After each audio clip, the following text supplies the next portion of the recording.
Well, we're here today with the Kelly brothers, Scott Kelly, Expedition 25 flight engineer, who will become the commander of the International Space Station for Expedition 26, Mark Kelly, Endeavour's commander for the STS-134 mission to the International Space Station.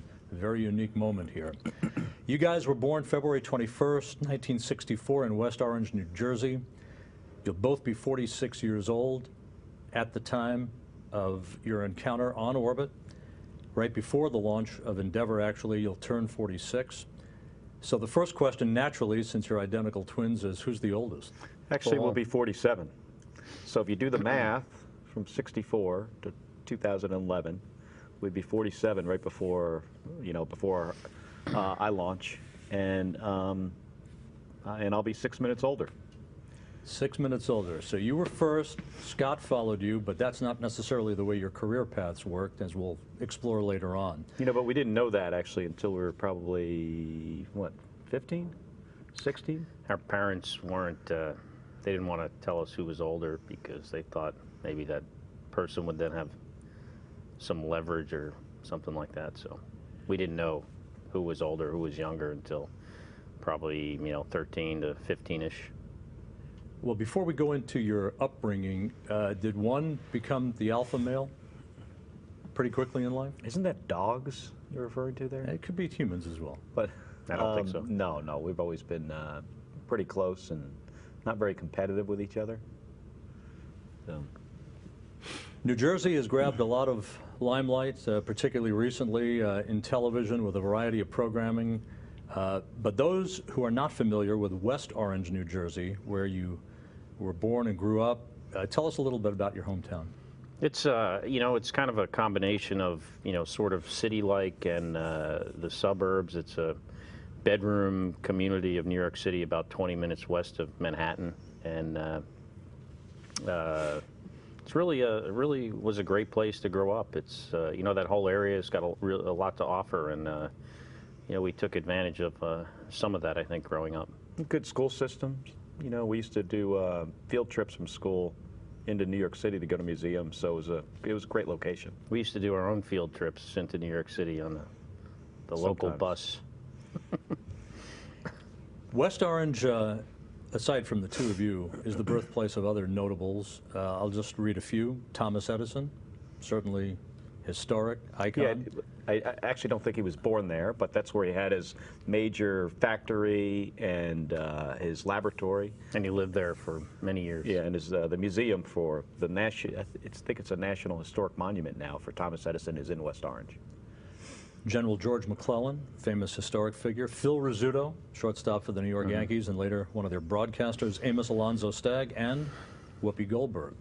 Did West Orange ever strike you as a place in which notable people would grow up, maybe because of its geographic proximity to the Big Apple? It's certainly known as a place that Thomas Edison spent a lot of time in. As far as some of those other folks, I wasn't really aware of that growing up. It's actually a pretty small town, population-wise. About, I think when we were there, maybe 50,000 people. So it's not a huge city. So it does somewhat surprise me now when you tell me all the notable people that were born there. So what was it like growing up in West Orange? Like my brother said, it's kind of got a little bit of an urban feel to it, but it is a suburb of New York City. But when you're growing up there, it's like it's all you know. A couple high schools in the town. We went to the one, I guess, essentially further away from New York a little bit.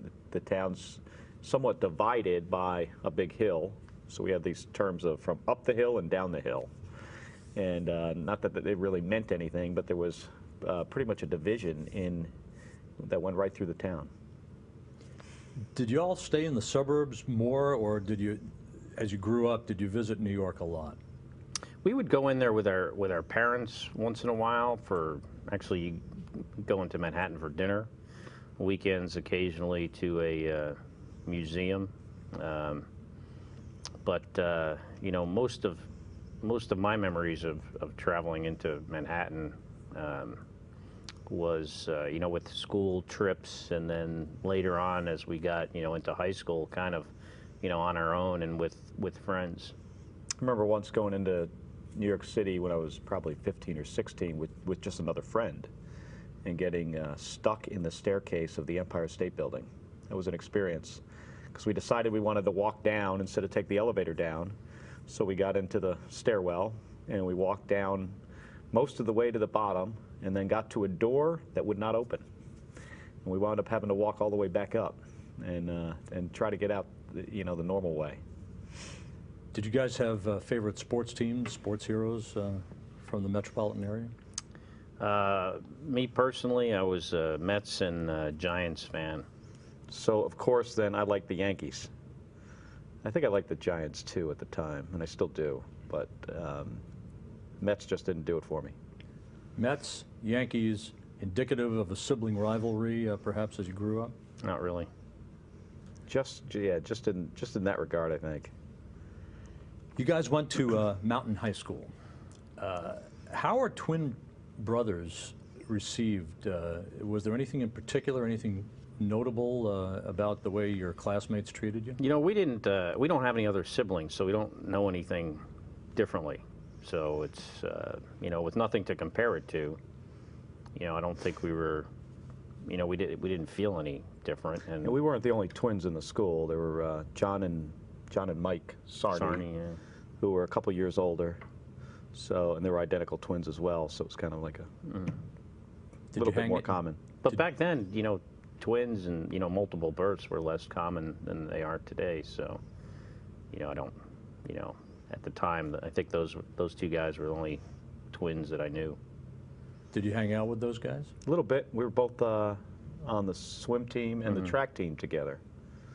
And Scott and I both kind of took up pole vaulting on the track team, and the coach we had wasn't particularly interested in it. So we actually learned it from John and Mike Sarney.